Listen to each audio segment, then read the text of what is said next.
paano mag-submit ng entries.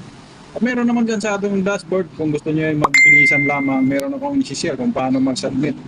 Nang sa ganun, hindi na tayo mag-screenshot, magpa-review sa ating account. Basta tiyakin lang natin, pag ginawa natin to, i-clear muna natin ang account kung wala ba tayong nilalabag sa mga rules ni Meta. So ganito lang yan guys. Okay guys, ganito lang yung ginagawa ko para mag-submit ng entries dito sa content monetization. Punta sa mga Facebook, dahil dito naka-profile ako, mag-switch tayo sa aking page dito sa James Kutanda. So pag na-switch natin, nandito na tayo sa aking page. Click natin dito sa may taas. Gusto baho-baho ang ako.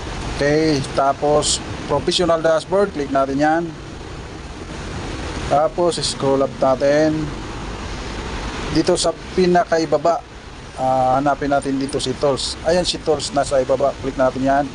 Then scroll up, hanapin natin dito sa profile recommendation, page recommendation, click natin yan sa page recommendation. Tapos ito na yung lalabas. Okay, scroll up. Dito sa ibaba meron diyang monetization. Ayun sa baba may monetization, click natin yan. Then dito makalagay see what tools available.